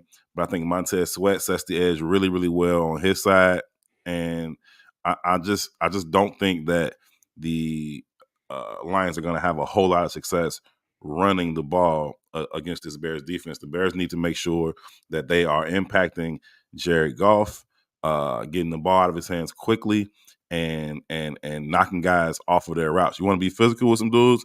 Be physical with them dudes on the outside. Be physical with that tight end, and then you can have some chances to disrupt some things, get your hands on the football, and make some game-changing plays. But that's my very next question. Obviously, great minds think alike, and we're joined by my guy Herb Howard, who covers the Bears for the Bigs, talking Bears football here on Shawn and Maya in the morning on Sports Zone Chicago. What about this pass rush? All right, we just talked about Detroit having 2 good tackles. All right, they have a really good offensive line. What are they going to have to do? Do you think they can get home with 4? If not, do you think that Eberflus going to have to blitz and bring that 5th or maybe even a 6th guy? Because Jared Goff, he was cast off in LA. Yeah. Like, sorry, Papa, you're gone. We want this older dude over here who can lead us to a Super Bowl, and he won it. But you know what?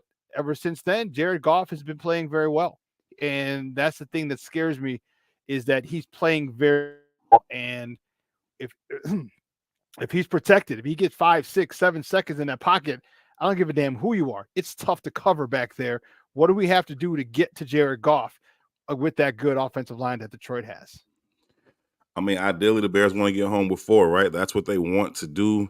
Haven't really been able to do that with any great deal of success or consistency throughout the year. And so, to Flus's credit, since he's taken over calling the defense, he's dialed up some timely blitzes, and he's brought them, and they've gotten some pressure, and they've led to some impact plays for the defense. And I think he'll continue to have to do that. It's just it is what it is, right? I think that Montez Sweat certainly has helped.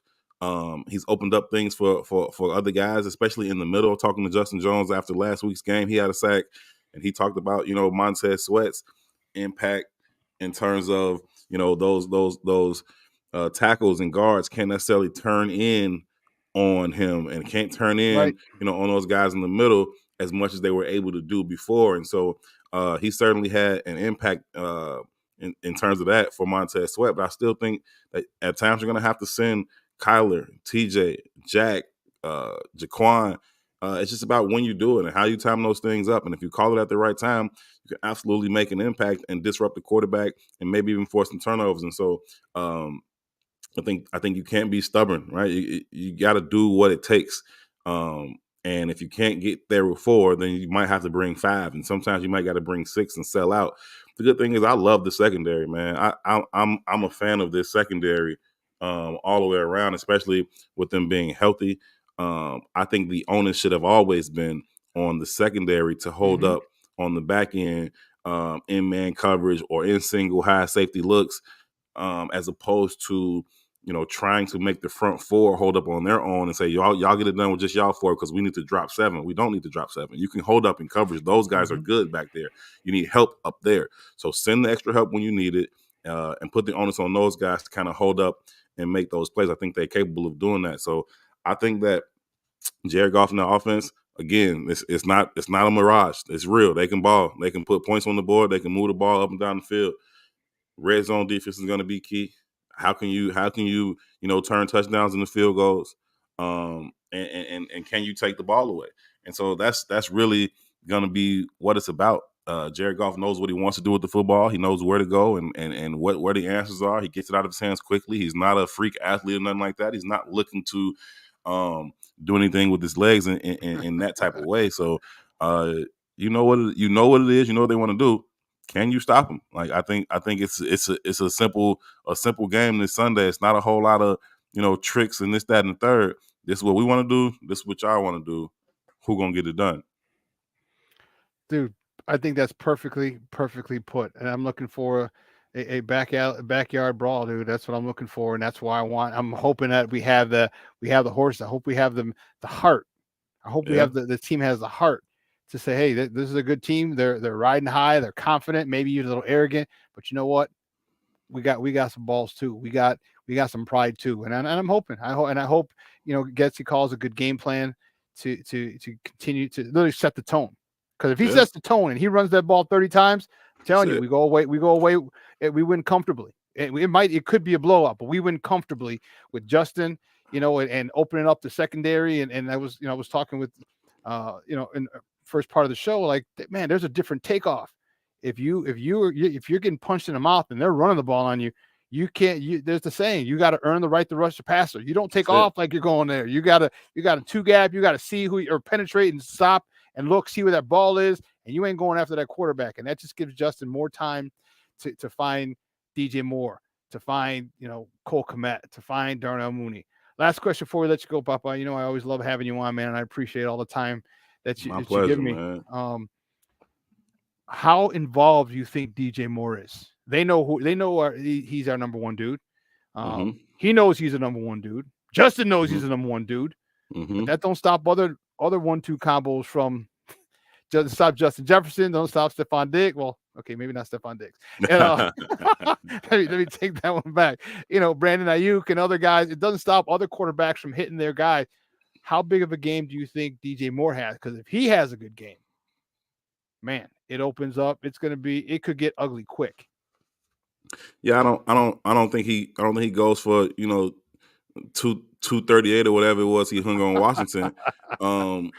But I think that it's about when he makes his plays, and I think that's going to be largely incumbent upon the Bears' ability to do what you said, which is set the tone in the run game, right? And so now you get that safety walking down in the box. Now that play action sucks those linebackers up just a little bit longer, and you're able to get the ball right over their head in that void between the safeties and those types of things, and you get DJ in space catching the ball on the run. And he's a tough tackle, and that's how you can turn those 13s into 40s. And it's going to be about when his catches come. I don't know that he'll have 10 or 12, but maybe he has 6 or 7. But what do those 7 look like? You know what I mean? What's the average on those 7? Are they big plays? Are they impact plays? Are they explosives? And if they are, then I think that's going to be exactly what the Bears need. So I could see certainly him having a big game, even if he doesn't have a whole lot of catches or targets. But I would say I could see him having 6-7 catches for $112 and a touchdown, some explosives. You know what I mean? Yeah. Those types of things would be good as long as they're able to run the ball. And so I think that the Bears you got to find a way to give them the ball. It is what it is, like you said, man. Everybody has the main target. So every time you play the Chiefs, you circle 87 all weekend. He's still gonna get 15 targets. Like, it is what it is. Like, you can circle his number all week you want to. George Kittle the same way, right? Mark Andrews unfortunately went down, but same way, right? Those are the types of guys they are. You're gonna throw Jamar Chase the ball. You're gonna throw Justin Jefferson the ball. Like, everybody knows that. Like, whatever, you know what I mean? You find ways to give him the ball. He's versatile. He can move around the offense. You can motion him. You can put him in the slot. You can stack him to get him free releases. You got to find ways to get your best player the ball, even though the defense knows that's what you want to do. It makes it a little bit easier when you are multiple enough on offense in terms of your ability to run the ball, but also hit some other guys, get Cole going, get Moon going. All of those things kind of complement each other in terms of opening up the field and allowing your best player to get going, because he's got to make at least a few splash plays in this game where there's a 40-yard play there, or there's a nice catch for a touchdown in the corner of the end zone there. Those types of plays is what the Bears are going to need. You're a little bit more confident than me, Papa, in terms of the Bears' ability to run away with this game. I don't necessarily see that. I do think that the Bears will go down there and win, and I think it'll be a tough one. I think they'll be tested very, very early, and I think if they respond well, like I said, to that first punch in the face, and I think they'll stay in this game, and I think the Bears can walk away. I'm going something close, like 24-23 close, 23-20 close. That's really close. Yeah. I'm thinking something like that. In terms of what this game may look like, but if they can go out there and they can come back home with a 24-23 win, man, that'll be a sweet short little flight back down to Chicago. Yeah, it will. Herb, great stuff as always, Papa. I appreciate your time. Do me a favor, let everyone know where they can find you and your work online. I appreciate you, my brother. And on TV, because you've been on TV too, dog. Superstar. I appreciate you having me, man. Definitely follow me on Twitter at HerbHoward411. You can follow my work with the Bigs. You can follow the Bigs at It's the Bigs. You can catch up if you haven't followed the series that we've been doing, the Bear With Me series. It's a series of one-on-ones I've been doing with the Chicago Bears players, everybody from Justin Fields. I think we just put his back out. We did his week 1, and with him returning this week, we put that back out. So that's on the Bigs YouTube page. It's the Bigs Media on YouTube, the Bigs Media on YouTube. You can find all of those one-on-one sit-downs, really cool conversations with the guys about, certainly about some football stuff, but about some cool stuff off the field too. There's one with Justin Fields, Jalen Johnson, Darnell Mooney, DJ Moore, Cole Kmet, Kyler Gordon. So yeah, those are up on the Bigs Media YouTube page. Definitely check those out. Cool, man. I appreciate it. We'll talk soon, man. You heading up to the Big D or the D? The Big D's in Dallas. Big D's in Dallas. The D is in Detroit. Pause. Nah, yeah, man. It should be a good weekend, man. Definitely looking forward to it. Looking forward to getting to Minnesota for that Monday night game next week too, man. I love that stadium up there. So let's chop it up about that one if we get a chance to next week. Bet.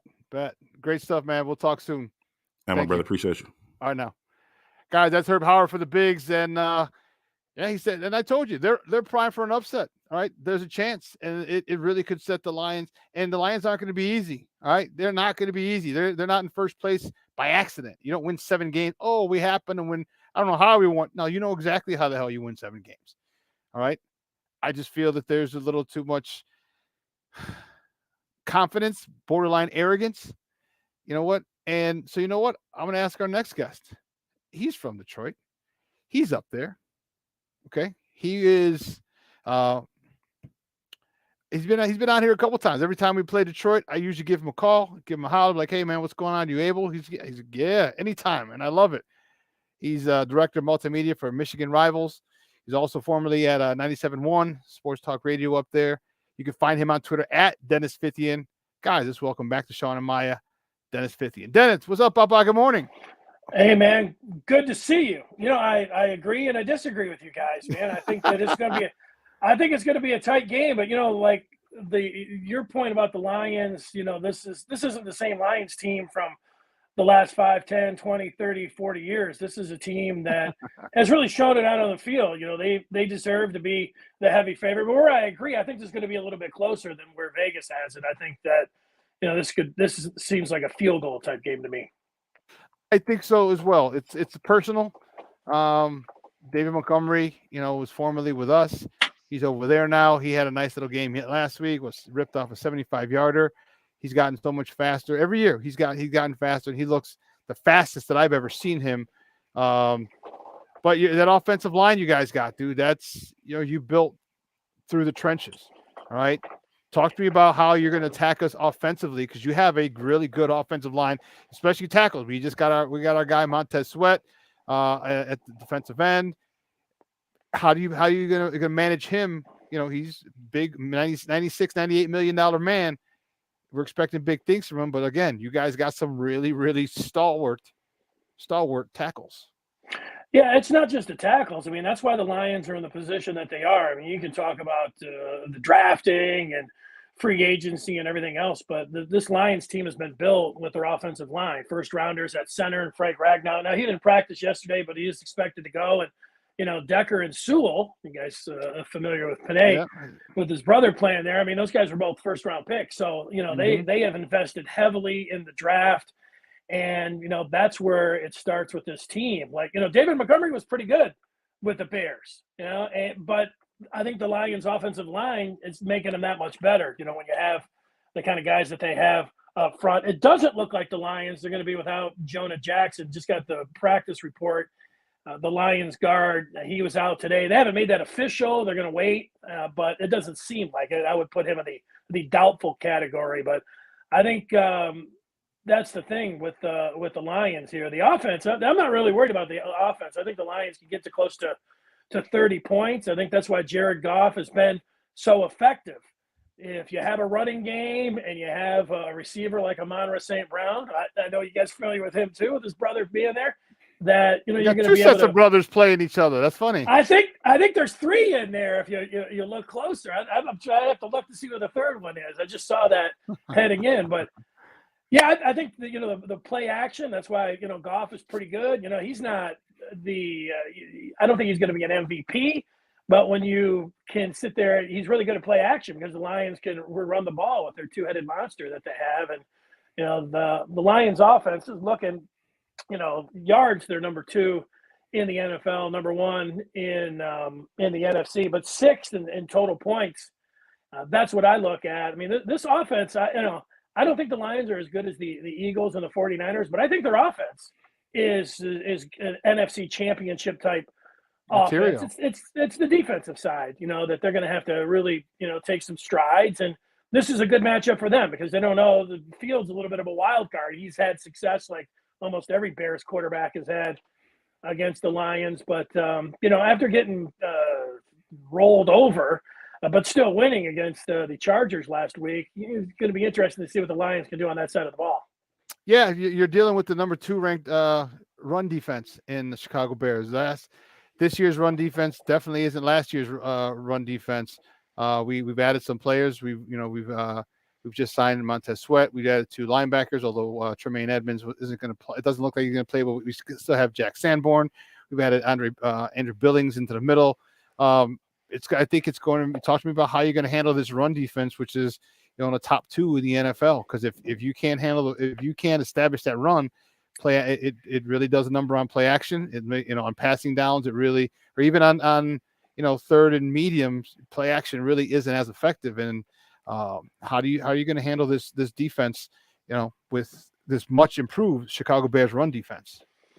Yeah, I'm a big fan of Sanborn all the way back to when he was playing at I Wisconsin. love him. I was surprised that did he go undrafted? I was surprised that he didn't get in there, and team didn't pick him up. Look, if the Lions just depended on their running game, it's huge for them. Obviously, then I would say, it's going to be a bad matchup. But the Lions have showed the ability to throw the ball. They got Jamison Williams back. He's somebody that can take the top off of defense. And Amon-Ra St. Brown's one of the top wide receivers. Yeah, he is. He really is. And what you'd like about him is not just that he is somebody that can go down the field, but he makes contested catches, man. You got a blitz. You want to bring him over the middle. I mean, he is as tough as they come over there. We love him in Detroit and what he's been able to do. So, I mean, that's the recipe. How are they going to? Hey, well, our St. Brown blocks better. He's got the cooler name, man. I mean, the Sun God and Equanimous. I mean, I love the names. Our guy blocks better on the perimeter, damn it. I love their dad, too. I've never met Equanimous, but, man, I've seen the feature with his dad. And Amon-Ra is going to be on, I think, the Netflix. How they had the quarterback deal on Netflix. Amon-Ra is going to be, I don't know what other wide receivers are, but yesterday he let the cat out of the bag that he was going to be involved there. So, that's how they're going to do it. I think they can go out there and they can say, okay, now if you're just able to stop it with your up front guys and be able to dedicate some players in the back, I mean, that's going to be, and with Fields coming back, I think the numbers are skewed. You got Fields back, you got Sweat back. That's why I think this is going to be a closer game than 7.5. That's the way I'm looking at it. Yeah, guys, we're joined by Dennis Fithian up in Detroit. He's director at Michigan Rivals and former host at 97.1 FM up there in Detroit. What about our offense and your defense? I mean, you're right. Justin Fields is back. You definitely know his speed. You've seen the back of his jersey a couple times. He still beat our ass though. But he's got his offensive line. This is the offensive line we had been planning for from week 1 that hasn't been healthy. All right, Tevin Jenkins, our left guard, had a strained calf. Our right guard, Nate Davis, had a family issue, which we later found out his mother was ill, who ultimately passed.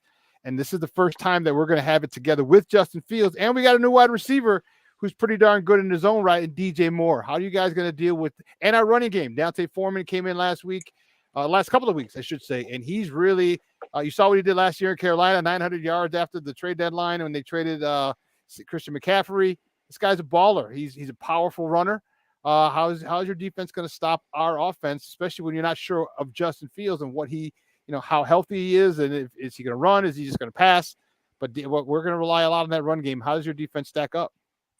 Well, I think the key, certainly, the Foreman and what he's been able to do since getting in there. But you just already mentioned it.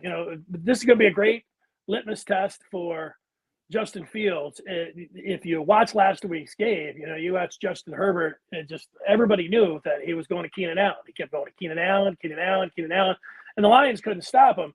And Ken Fields and Moore's got that kind of ability where you could just pepper him, the whole time. And if Fields is a quarterback that can go out there and say, "Hey, we got a number one receiver, I'm a top flight quarterback," then he should be able to make the plays with Moore, and that's going to open everything up. Because if the Lions are going to be able to handle them, then I think they'll be able to commit. The Lions defense overall, statistically, it's middle of the pack, even a little bit lower, 20th in total points, but they do have some players up there, and it's just what Brad Holmes has been able to do in his draft a couple of years ago. The first draft, Sewell was his first pick out of Oregon, but when they went with McNeil at defensive tackle, and I would put him as a key. He has been excellent for the Lions, and their ability at the point of attack to stop things. But the number one matchup is going to be DJ Moore, and how the Lions are going to be able to contain him, and that's going to be the whole thing. If I'm a Bears fan, I'm going to say, hey, we know Fields, what he can do. He's tough, he can run, but can he go out there and take advantage of a mismatch? We don't think he's, I don't think people think he's nobody thinks he's the passer of the likes of Justin Herbert. But this is the kind of thing. If you want to be a franchise quarterback, this is the kind of matchup that you need to exploit. And to me, that's the biggest one. All right. Well, let me hear your pick, and don't give me any nonsense about Detroit winning. No. give me your final prediction, boss. Yeah, well, from the D here, I think this is a Lions team. They're at home. I think they are one of the better teams in the NFC.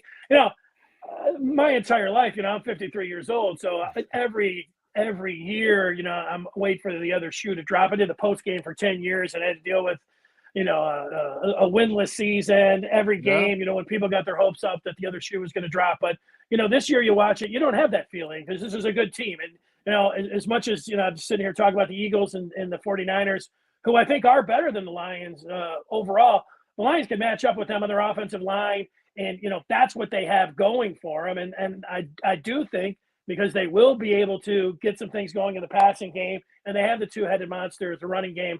Long story short here, I think the Lions come close to getting the 30 points, but just under that, I have it as a 27-23 games, the Lions at home, able to win this, but not cover the 7.5. Okay. It's going to be a dogfight. And I was talking with my guy, Herb Howard, when you hopped in the green room. Like, I want it to be a fight. I want it to be we talked about Montgomery. Like, I don't know if we have a guy, okay, on our defense, someone who's going to knock the dog shit out of Montgomery. And not that he's going to be intimidated, because he's not, but just to let him know, oh, we're here. Oh, we are here. Because Montgomery's going to fight back. But I just need them to know, and I need people to know, because it sets the tone for the defense, sets the tone for the offense, because the offense sees the defense coming out hitting and making stops. I don't know if we have that guy on our defense yet, and that's the thing that bothers me, and that's the thing that worries me. I think we have phenomenal athletes. I think we have really good football players. I don't know if we have that dog, and that's the one thing that I think we're missing, that dog at linebacker. And that's the only thing, because I want Dave Montgomery to know he's been in a football game. I want him to be like, oh, damn. Because you know what? I was telling my guy, because if it's a revenge game, that means the person who wants revenge is the hunter. Because I want us to be the hunters. I don't want to be the hunted. I think if we need to come out with the mentality that we need to take it to Detroit, because if we don't, and you get up early, that crowd gets pretty loud in the dome. And that could be a big problem for us. Yeah, Montgomery, Monty, he is a dog. I know the Lions get into the red zone. Certainly they get inside the 5-yard line. You can, you don't have to be Michigan and have the signals here. You know that it's going to 5. You know it's going to Montgomery. It's going to be strength on strength. And he relishes that. You've seen him. He likes the contact. So will it come down to him? I like how the Lions have a little thunder and lightning because they have Jahmyr Gibbs who they picked number 12. And, he's just, I think, I don't know about, just getting the surface of him. We've seen enough of him now to see his explosiveness, but I like the 1-2 punch that the Lions were able to bring. It's a nice one you got. Yeah. And obviously what they're able to do in the air with the offensive line that they have. So that's why I think the Lions will prevail here. And I think there's better days for the Bears ahead if they make the right picks, because I know they have an awful lot of them. Well, you know what? We're going to revisit this in a couple of weeks, mister. Yeah, anytime, Shawn. It's always good to come out with you, man. Always. Hey, good. I appreciate it, buddy. Do me a favor, let everyone know, because we might have some Detroit fans who are watching. Let us know where they could catch you online. Yeah, well, at Dennis Fithian on X Twitter, that's the best place to go, and everything there. Threads and IG, that's all there. I do a pod 3 days a week, and in addition to writing for Rivals, and so I'm always out there, talking about Michigan right now, but not too far away from talking about the Lions. Always good to come out with you. Hey, you soon you're gonna be talking about Michigan's their beloved coming back home to Chicago. Jimmy Harbaugh, baby. Jimmy Harbaugh to my Bears. Back.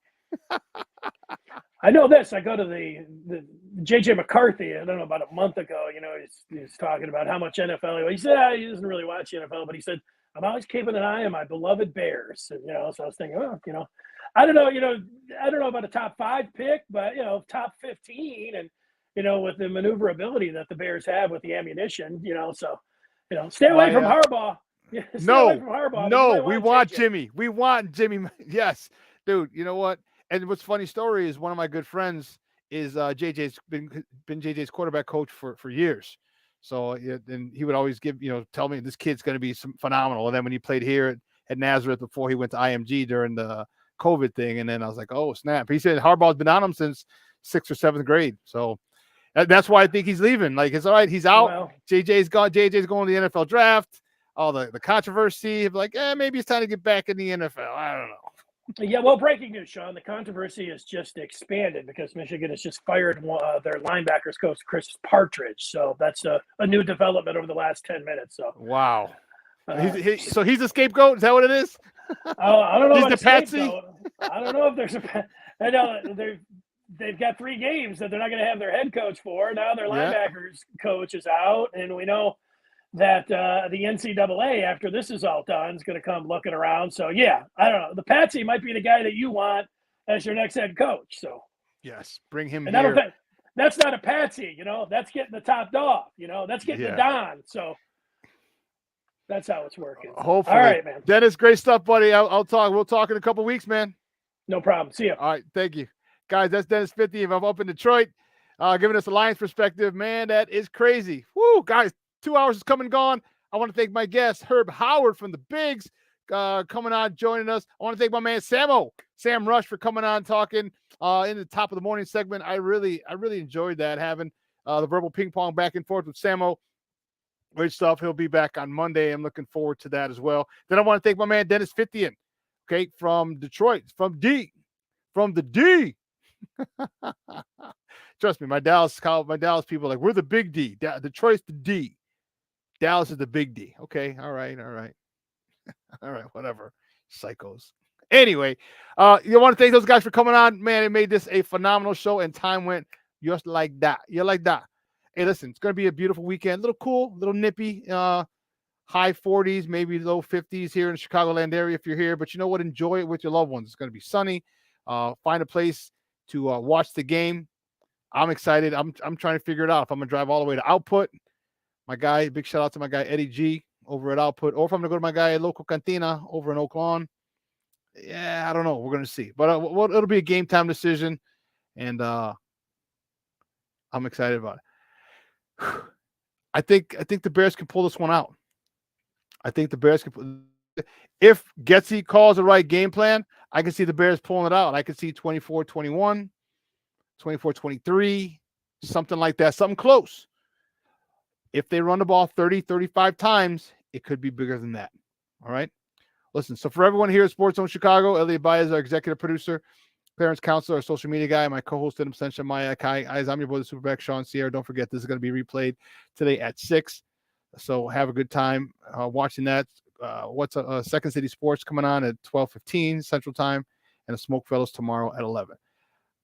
Guys, I'm your boy, the SuperBack, Shawn Sierra, and I am out.